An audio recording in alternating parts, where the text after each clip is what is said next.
Good morning, students. Hope you all are well. Student, today we will start our next chapter, chapter number 3, that is weather and climate. So please watch my video carefully to understand the chapter. Okay, so let's start. In this chapter, student, you will learn about what is weather, what is climate, factors that affect climate, and climatic zones. So let's start. Weather is a temporary phenomena. Weather क्या है? एक short period का है incident. It changes every day. ये हर रोज बदलता है. It may changes even during the same day. कई बार ये एक दिन में भी बदल जाता है. Sometimes a sunny weather in the morning. कई बार मॉर्निंग में क्या होता है? मौसम सनी होता है. टर्न्स क्लाउडी और विंडी इन द इवनिंग. और शाम को या वो क्लाउडी बन जाता है या फिर विंडी. मीन्स या तो बादल आ जाते हैं या बहुत तेज हवा चलने लग जाती है. Every day we watch the weather report on TV. हम हर रोज वेदर की रिपोर्ट टीवी पर देखते हैं. और read the weather forecast in the newspaper. और वेदर की भविष्यवाणी हम न्यूज़पेपर में पढ़ते हैं. And plan our clothing. और अपने कपड़ों का, ठीक है, एंड एक्टिविटीज का, रोज के जो हमारी एक्टिविटीज है उसके अकॉर्डिंग हम अपनी एक्टिविटीज और क्लॉथिंग डिसाइड कर लेते हैं. ठीक है, देखते होगे ना आप, आता है न्यूज़पेपर में कि today weather is this, okay, tomorrow weather is this, tomorrow there is a rainy, like this. If there is a forecast of rain. अगर रेन की भविष्यवाणी है या फिर थंडर स्टॉर्म की है, थंडर शावर की है, and you sure to go, you have to go out. और आपको बाहर जाना है. What preparation would you make? तो आप क्या तैयारी करेंगे? अगर आपको लगा है कि आज रेन आ रही है और आपको बाहर जाना है तो आप उसके अकॉर्डिंग अपने साथ अम्ब्रेला रखेंगे, रेन कोट रखेंगे. थंडर शॉवर है उसके अकॉर्डिंग ही रखेंगे ना बेटा. Okay, thus weather is the condition of atmosphere at a particular place on a particular day और टाइम. मीन्स मौसम किसी विशेष दिन या समय पर किसी विशेष स्थान के वातावरण की स्थिति है. ठीक है, मौसम क्या है?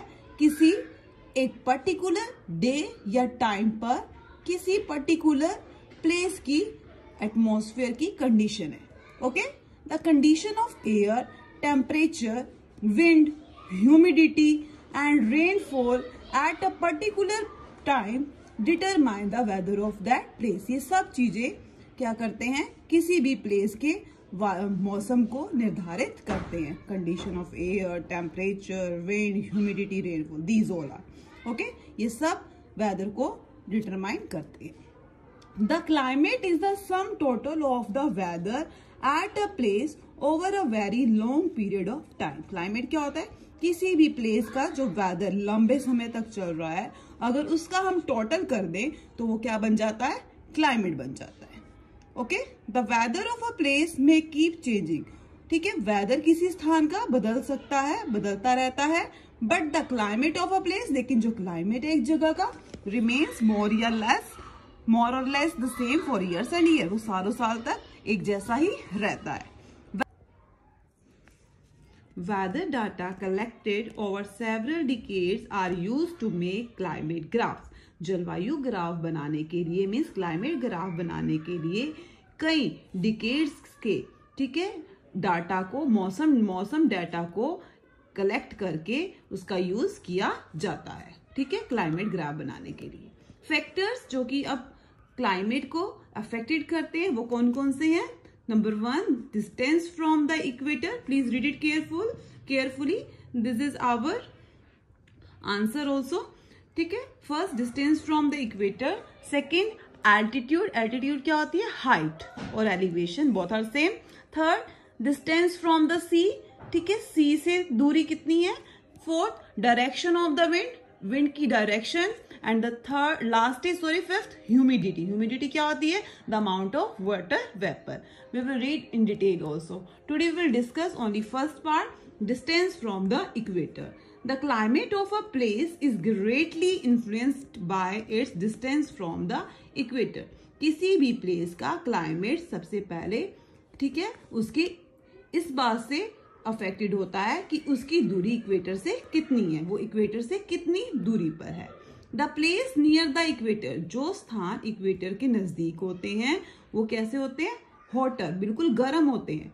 Okay, because the sun rays of the sun fall vertically on the equator. Underline this, क्योंकि वहां पर जो सूरज की किरणें होती हैं बिल्कुल डायरेक्ट पड़ती हैं, ठीक है, डायरेक्ट इक्वेटर पर पड़ती हैं. यहाँ पर देख रहे हो आप, ठीक है, here this is the equator. यहाँ पर सन की रेज बिल्कुल डायरेक्ट में सीधी पड़ती हैं, तो ये वाला प्लेस क्या हो जाएगा, बिल्कुल हॉटर हो जाएगा. ओके, जितना जितना हम इक्वेटर से दूर जाते जाएंगे उतना वो प्लेस ठंडा होता जाएगा. ठीक है, अब यहाँ पे आएंगे तो यहाँ तो देखो सीधी पड़ेगी, ऐसे ऐसे जाएंगी, फिर बाद में तिरछी हो जाएंगी, स्लैंटिंग हो जाएंगी, तो वहां पर कम गर्मी होगी. Clear?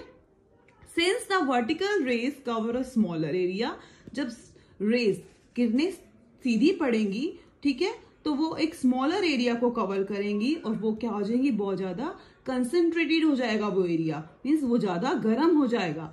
That is why it is hot at the equator. यही कारण है कि इक्वेटर पर बहुत गर्मी होती है.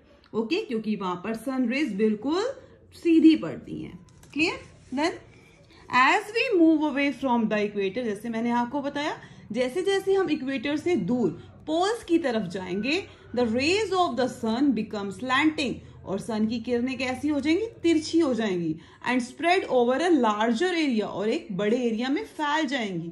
दिस मीन्स, इसका मतलब that the heat is less concentrated, कि वहां पर जो हीट होगी वो कम होगी, सो इट इज कूलर, और वो कैसा प्लेस हो जाएगा, कूलर हो जाएगा. Then the polar region being farthest from the equator, जो पोलर रीजन है, जो बिल्कुल टॉप पे पोल्स हैं और नीचे, ठीक है, वो बहुत दूर हो जाते हैं इक्वेटर से, एक्सपीरियंस एक्सट्रीमली कोल्ड क्लाइमेट, और वहां पर कैसा क्लाइमेट हो जाता है, बिल्कुल ठंडा. Okay, there is a snow throughout the year. Is that clear student? So second point, altitude. Altitude क्या होता है, height. Altitude of a place greatly influence the climate. ठीक है, एल्टीट्यूड भी किसी प्लेस का जो है वो भी प्रभावित करता है वहां के क्लाइमेट को.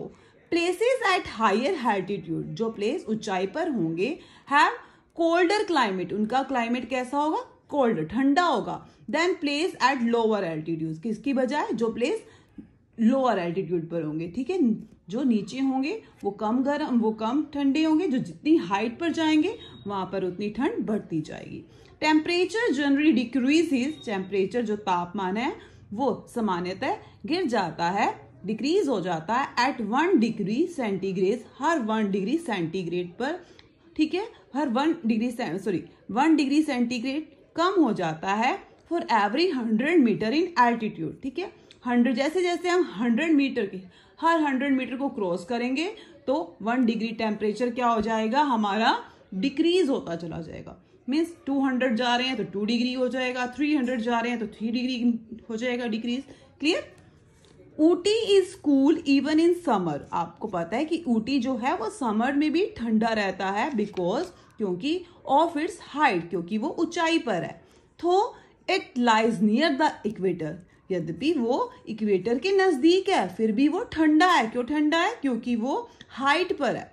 ओके, जितनी हाइट पर ज्यादा जाएंगे वो प्लेस उतना ठंडा हो जाएगा. जैसे मैंने आपको बताया कि एवरी 100 मीटर पर 1 डिग्री टेम्परेचर डिक्रीज हो जाता है. Underline this point, it's a very important line. Okay, now the peaks of Himalayas are covered with snow even in summer. आपको पता है, यू नो दिस, कि समर में भी जो हिमालय की पीक है, चोटी है, वहां पर वो बर्फ से ढकी रहती है. क्यों ढकी रहती है, because it is on height, क्योंकि वो ऊंचाई पर है. Okay, today we will read only this part, in the next part we will discuss others. Okay students, so please watch it carefully to understand it. Thank you, have a nice day.